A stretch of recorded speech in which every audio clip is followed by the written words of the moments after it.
excellent too. I need to put that out there, God, oh Lord, our God, how excellent is your name in all the earth. If you want to do anything, be intentional, be excellent. If it's not the best, then God doesn't want it. Everybody around me, they know that I must dot all the I's and cross all the T's. Sometimes when it's not the way I planned it, I feel depressed. I tell my team, I said, when I look at everything, it's just the mistake I'm looking at. Maybe it's because I'm a perfectionist, and I believe so much that God is also perfect. I want to say thank you to all our speakers, especially the last speaker. You shook all the shakeables. Thank you so much. Thank you, ma'am. Thank you. Well, I'm just looking at the acronyms of RISE, and I just want to use RISE, and I want to look at a life. Let me say this before I proceed. There's no woman or any human being in the Bible that is worthy of my envy. I live in a better dispensation.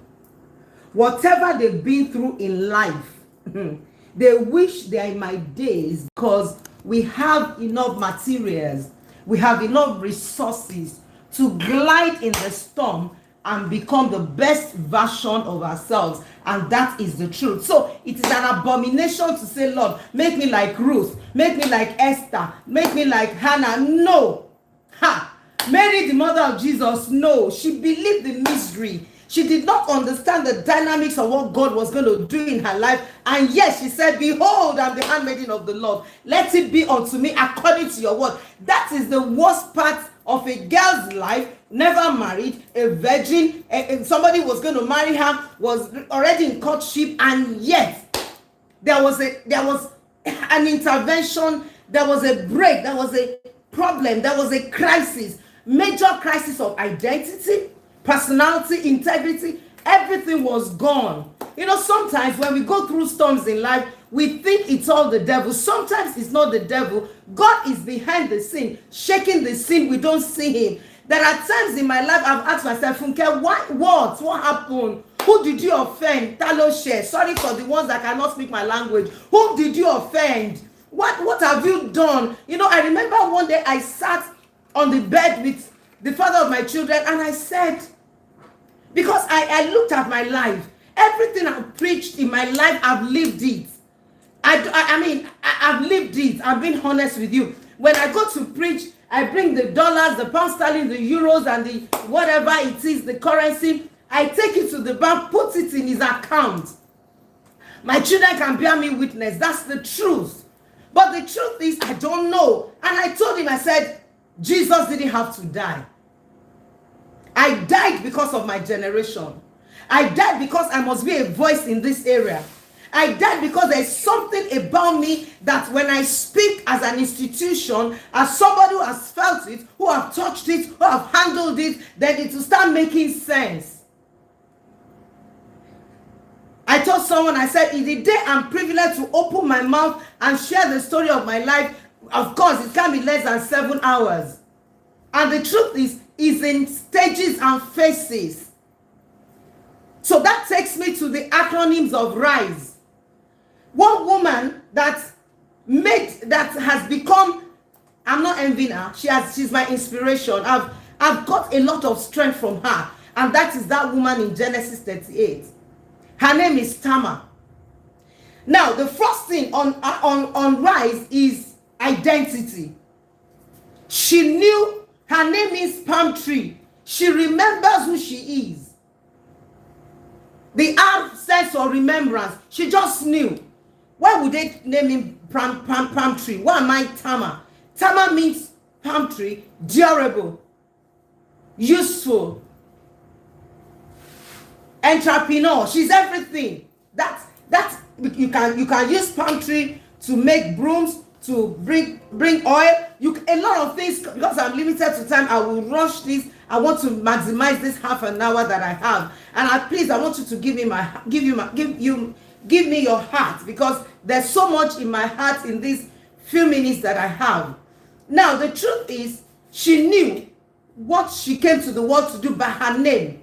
You must remember who you are. If you don't know who you are and whose you are, life will turn you upside down. Even in the midst of being in the pits, in the prison, in Potiphar's house, you must know, you must remember who you are. One thing that the devil will do to destroy a man is to afflict your identity. I choose my words when I'm speaking. I'm choosing my words. Identity crisis is the major challenge in our generation. The reason why people don't stand out and stand up and rise is because they have identity issue. You want to become like the Jones and the Joneses. You want to be like the chameleon. I'm in the studio now in my office. If a chameleon drops into this place now, it picks all the colors and it loses the color. So you must remember, it must resonate in you to know who you are. I don't care what you are going through. I don't care what life has thrown at you. I really, really don't care. And one thing I've learned in my journey, listen and listen carefully. We are living different scripts. Remember, you are living your script. Olufunke, is living her script. I'm not living anybody's script. And that's why if you gather people in millions and you are counting dollars, pound sterling, and you have a private jet, congratulations, I'm living my script. The person that wrote the script of my life knows what is written in my script. Jesus said, I have come in the volume of books that is written of me. There is something that is written of you. Can you just feel comfortable and stop prognosing, putting your mouth in something that is not yours and feeling insecure that you are not in the clique, you are not accepted, your story is not resonating. Your story doesn't have to resonate with anybody and everybody's story. Excuse me, have you asked yourself, whose Mary's story is resonated with in our generation? Nobody. Come on now. Nobody. It does not resonate. It doesn't make sense. It doesn't speak life. Nobody was able to say, okay, maybe she does not even have anybody to look at and mentor. The truth is, she had to, I sometimes when I think I'm meditating, I'm jumping in my study because it's like, okay now, Mary, come. You are pregnant, no sex. Who do you want to tell? Your husband sleeps with every dick, Tom and Harry, and they say it's your fault because you are busy, you are busy but guilty. How do you explain that? You are verbally, emotionally, psychologically, mentally, sexually abused. How do you explain that? And you are like, I'm sure when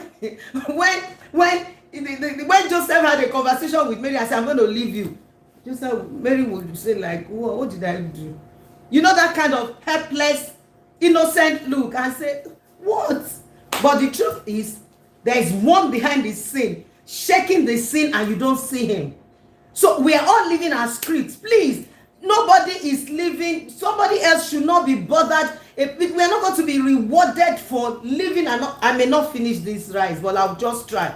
The truth is, nobody else can live your script. You are living your script, and you are going to be rewarded, awarded, applauded, celebrated because you lived your script. And sincerely, if somebody else has lived or led my script, the person would have committed suicide finally and die now.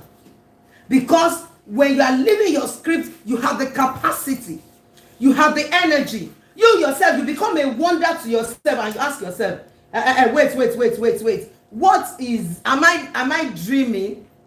Are you sure I was the one that weathered this storm?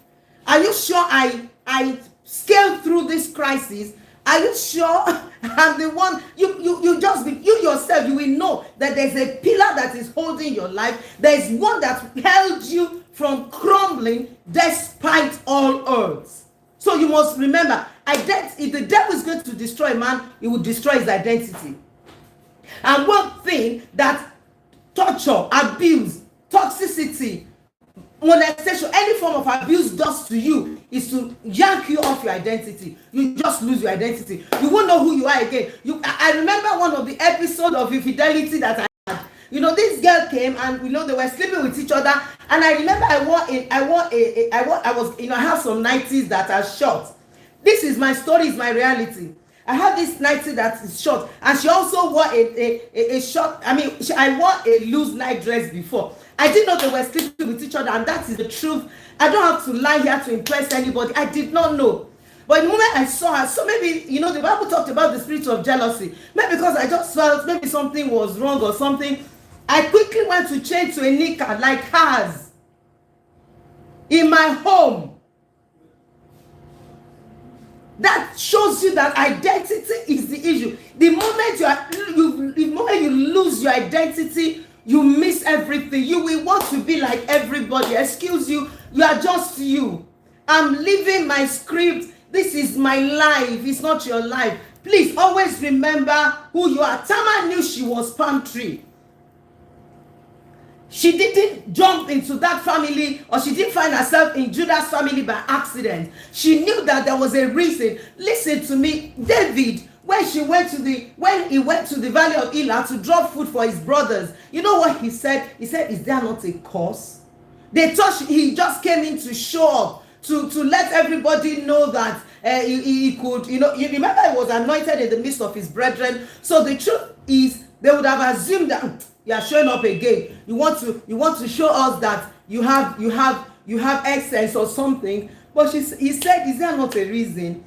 I'm on an errand. I was sent, and I have to take charge. So what is important is remember who you are.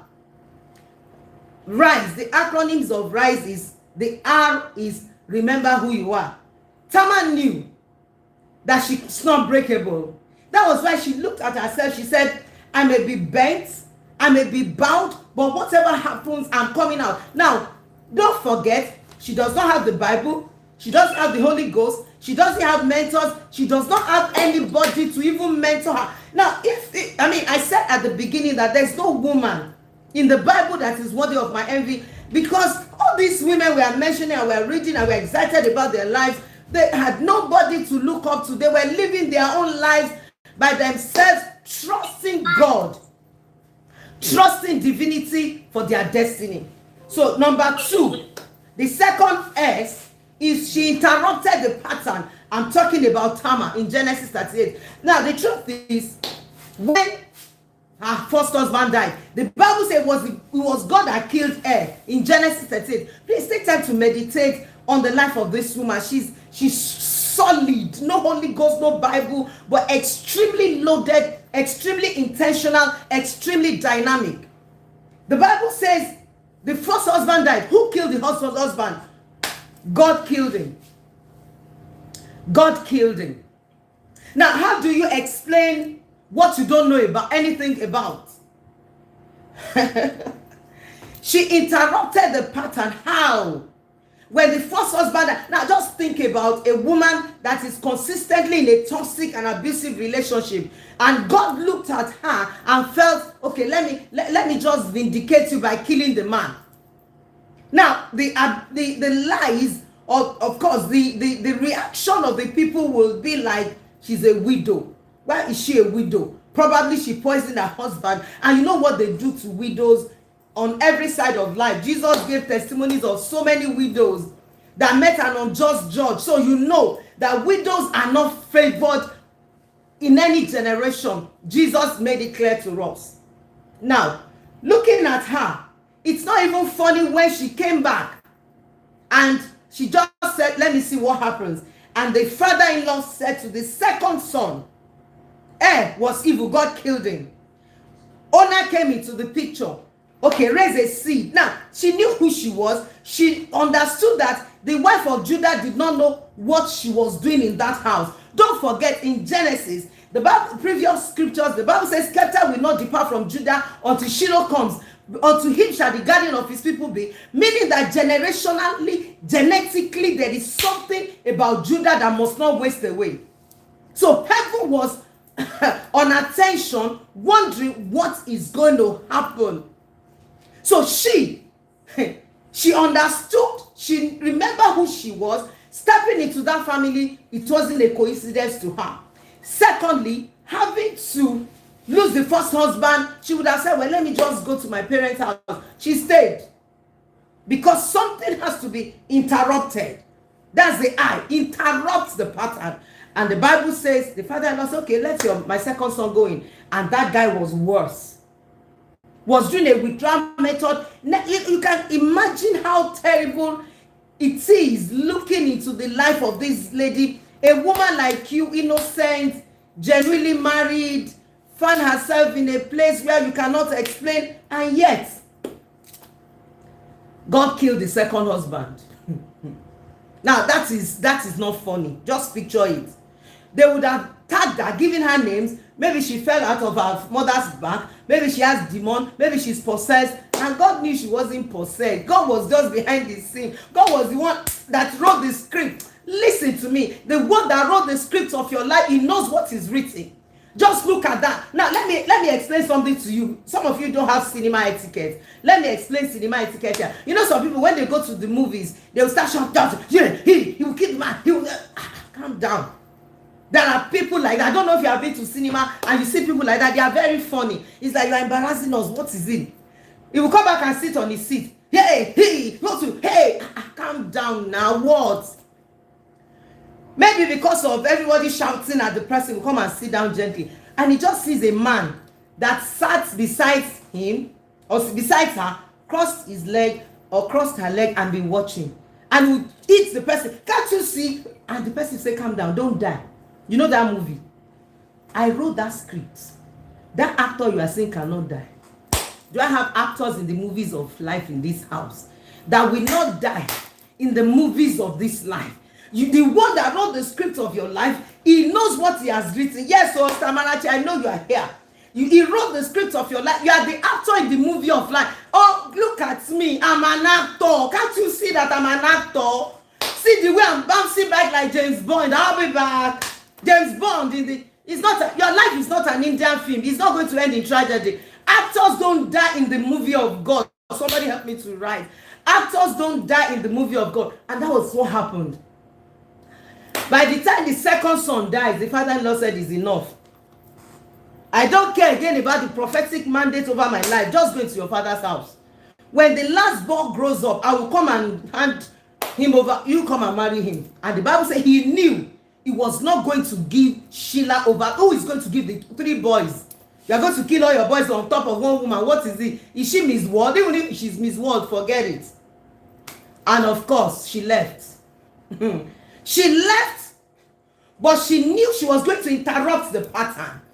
You must rise, though. Remember, the eye is interrupt. Change the narrative. It does not have to continue with you. Somebody must stop the flow. Come on now. Somebody must say, whatever happens to me. Now, I'm going to explain how. But to interrupt the pattern, she left.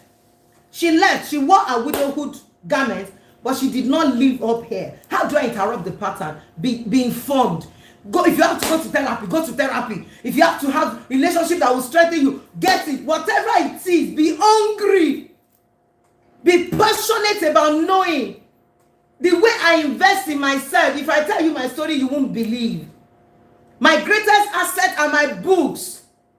I can be here for 4 hours and I'll be enjoying myself and I don't have to repeat myself. I'm too loaded to be stranded. There are some down moments, but I bounce back, boom, like that.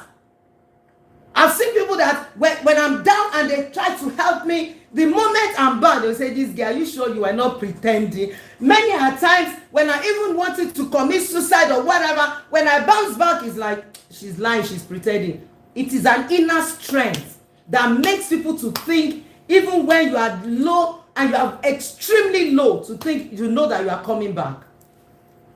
I've seen people that have said, I never thought you would survive. But I'm an actor in the movie of God. The one that wrote the script of my life knows what is written. And he knows that I am more. Now, Tama does not have the Bible. I'm meditating on her life now. She does not have books. She does not have anybody to probably relate with like that openly. But me, I can listen to Dr. Jola Grace. I can listen to Dr. Lizzie. I can listen to Funke. So you can always, you have better options than just dying on song and be buried on mourn. Ha ha ha.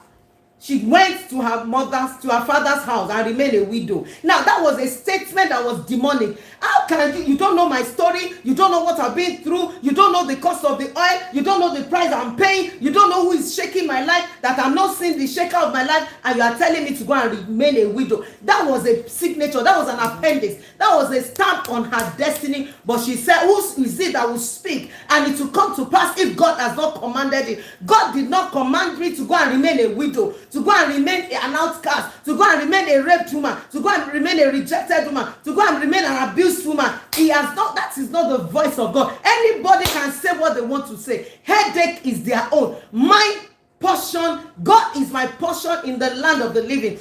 David said, I've chosen to see the goodness of God in the land of the living. Job 14:14, he said, if a man dies, will he live again? In the days of my appointed time, I will wait till my change comes. You need to interrupt the pattern of statements that is made over your life for you to rise. You cannot sit there and let them talk and keep quiet. It's not everybody you can reply when they talk, but let your life reply them. Let your results reply them. Let your lifestyle reply them. Let your energy, your determination, your resilience, let it reply. Let them see you and say, hey, we know. Let everything, you have to change the pattern. You have to interrupt the pattern. You have to intercept what anybody has said. Listen to me. Some of us, our head is full of he said, she said, especially some of us that are thinkers. Hear me. Too much of analysis will lead to paralysis. Don't let anybody keep bumping you with negative word and you start brooding over. You know how many times God forbid, I can't waste my energy again in thinking stinkingly because somebody said something. Anybody can say something. Hurting people hurt people. People that are bleeding, they bleed on you. Don't listen to them. If you keep listening to the voice of your position, you will lose your position. You have a place in destiny. Interrupt the pattern of negative talk. That was what the father-in-law said. Judah said, go to your father's house and remain a widow. What a word. What a statement. That was rude. That was nasty. That was unempathetic. That was unsympathetic. That is not fair. It's not fair. That is not fair. That was not nice. But the truth I'm saying is, clearly, my heart is so excited tonight. And guess what? When she left and went to her father's house, I'm talking about the acronyms of RISE. She stood in her history. Hear me. Anytime you are going through a storm in life, go back to your life and go back to the things God has said to you. I overheard the last speaker said, and Dr. Jola also said that, hold on to the word of God. Your word of God is your life. In the beginning was the word, and the word was God, and the word became flesh and dwelt amongst us. Forever, oh Lord, your word is settled, and is settled in heaven. That word will change your world. Until the word of Joseph came, his word did not change. Don't let anybody tamper with the word of God. Stand in your history. What has God said? How have I fought? David looked at his life. He fought bear. Lion came, he dealt with it. He said, Goliath, you are too small. Too small. Okay, let's number one. You are too small. I will deal with you, because he had history. Now, I have a lot of victories that God has won on my behalf. So I know for sure that my Redeemer liveth. I know for sure I cannot die like this. I know my generation will hear me. I know I'm in this. I went through all that I've gone through in life because God has something in store for me. God is too intelligent to now make my life like that. I'm a child of God. I'm born with a prize. I remember in the days of one of my storms. You know, when I said Jesus didn't have to die, I just pictured the cross. That day I cried, and my eyes almost went out of my balls. I cried when I saw the passion of Christ, how it was beaten. That was where I got my revelation for life. Dr. Jola said you must hold on to that thing that you have received.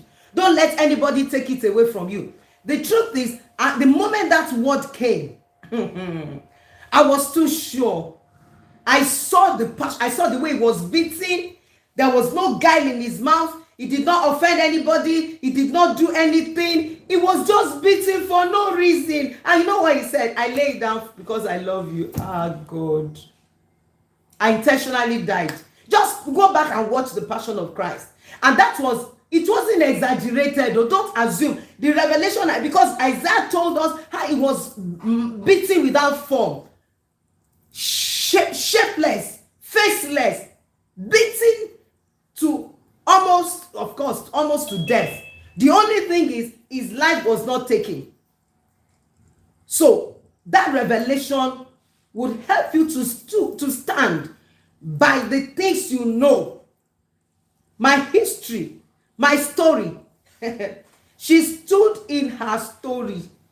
She knew that I didn't deserve this treatment. I'm not supposed to be treated like this. And you know what she did? She began to think. How do I handle this? And her ears was on. You know, when you are going through storms, don't be an ignoramus. I've said it before.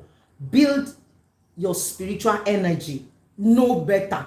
You can go to 10 therapy 10 times. Just sit there. Just make sure that I was sharing about therapy to someone. I said, some of us, we have a laptop that has virus. You know, you can use antivirus. Some of us, because of where we are coming from, antivirus will not help our own computer. We have to reformat our laptop, change everything. Some of us, where we are coming from, I don't have the time to talk about my past and where I was, my parenting and all. Where you are coming from, you cannot, just don't bother. You just have to change the whole computer because antivirus will not solve the virus. So you must be intentionally garbaging in and garbaging out, dealing with all those things: bitterness, hatred, anger, low self-esteem, insecurity, sexual, whatever, no financial integrity, whatever it is. Because the truth is, if you don't understand that, you will keep going around in that circle. And one thing I want you to know, in all fairness, is your mess becomes your mandate. And when you are living your script, you are living your mandate, you live it in outstanding integrity. So God will do everything to break you. And she said, okay, I heard that my mother-in-law is dead. I know the pattern of addiction. It's in knowledge. I know there's a pattern of addiction in their family. So definitely, Judah cannot hold himself. I know that one for sure. Because this firstborn has sexual problem. The second one has sexual problem. So for their father, they must have taken it from somewhere. That one is another teaching for addiction. But the truth is very clear. She said, I know what to do. And you know, when you walk with God, it's only a fool that can walk with God. The revelation of having to go and play a prostitute is still uncommon. I told you, if you are living a different script, don't look at somebody's script to live your life, or just enjoy your script and live it well, and don't be intimidated. Because the truth is, how can you act a prostitute? She said, I know my father-in-law is going to his friend, I will act a prostitute. And she did. And when she went to act as one, she said, it's not that I'm cheap. I know what I'm doing. I'm intentional. I understand what I'm doing. I'm interrupting the path. I'm changing something. The genealogy of Jesus is waiting for me. So I'm going somewhere. And the father-in-law said, I want it. Now, normally prostitutes, you can't find, I've seen videos of prostitutes. You don't have just one prostitute. They are all, lined up and all that. But the truth is, they didn't line up. It was only one person. Just picture what has happened there. I'm sure she intentionally positioned herself very close to the place where, and the father-in-law said, let's go. He said, no, when we are crying, we can see. Give me a proof that you are sleeping with me. Now, the truth is, why was she ovulating that day? Have you ever asked yourself? After that mating, nothing more. This God, you have no choice than to rise.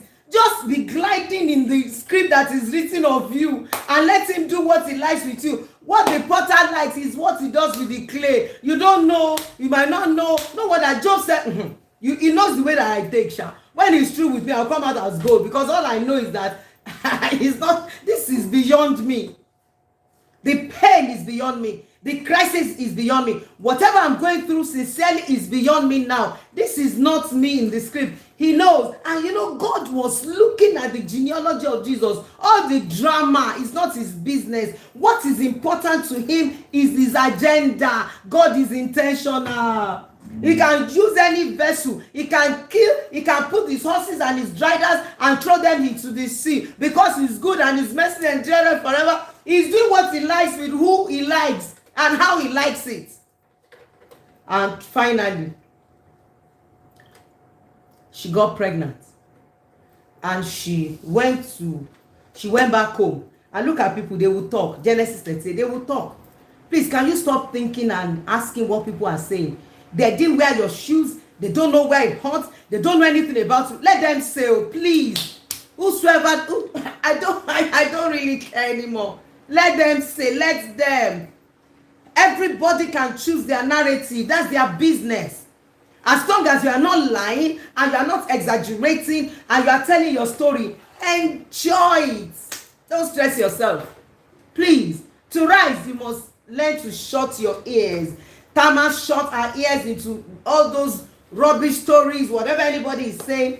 She stood in her story, she stood in her experience, and of course, they said she's pregnant with her, she's a prostitute. And look at the depth of addiction and denial. The news got to the father-in-law, and the father-in-law said, you have to die.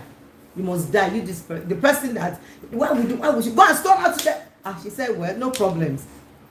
Sukumo Siromus. The person that impregnated me gave me this. And another thing, I know what the man said, you are more righteous than me. And that was how letter E, she evolved. She became the woman of the time. She became the voice in the genealogy of Jesus. What grace can do. Let them plan to disgrace you. Why must God allow our pregnancy to stay? Come on now. It's because she has to rise. She must evolve. He is to evolve. Just move on. Stand out. Change the narrative. Enjoy the beauty of shaming the people that plan to shame you. Stand tall. Ashes. I wrote something here. The ashes are not the ending. They are the beginning of material. Until your shadow starts to heal. Rise. That's my last word. I don't know if I've spent my 30 minutes. Rise until your shadow starts to heal others. Finally, become a wounded healer. Just make sure that don't waste your pain. Please, I'm begging. Me, I'm not wasting any pain. I am going. This is a payback time. I'm going to kill the devil in skirt and blouse. What am I wearing? Gown. Anything I'm wearing, the devil will, no. Every tears, every pain, every torture, every abuse is a payback time. I'm not going to lie to you. I am ready. The only thing that can stop me is death. And that's why I'm 62. I'm swimming. I'm fit, extremely fit. Mentally, emotionally, psychologically, physically, beautifully. If there's any English like that. I'm fit. Because I'm intentional. The only thing that is permitted to kill me is death. If I'm alive, I told somebody, I said, the life I'm living now is no more my life. I've died multiple times. So the life I live now is the life of I live the life of the faith of the Son of God who died and gave himself for me. So for everyone hearing the sound of my voice today, rise until your shadow starts to heal others. Your shadow of Paul was healing others by the experiences they've been through. Let the reflection of your life, let the fragrance of your life begin to become a sweet smelling perfume to everyone in your generation. Thank you for having me. Oh my God. Oh my God. Oh my Mama, we need to plan something. I mean, this is not What? Wow. I'm trying to, when you eat pounded yam, you can't start talking immediately. You, you have to just, oh wow. Tama, I've never heard that before. Tama, wow. Wow, thank you so much. Thank you so much. You have to remember who you are, your identity. We are living different scripts. Yes, so my life is not ending in tragedy. You have to interrupt the pattern. Yes, so I wish I had time. But I'm gonna. Someone said, why was she ovulating? God is the one, the writer of the script. Why did your husband hurt you? You are living a script. Why? God knows why now. You don't know why. He knows. He knows that somebody's husband will hurt her and you have to be the helper. That's why your shadows must heal others. So would you say, sometimes I've had people come to me and talk about closure. I really want closure. I want to understand why. What would you say about that, ma'am? It's only God is a question that no man can answer. I love a song.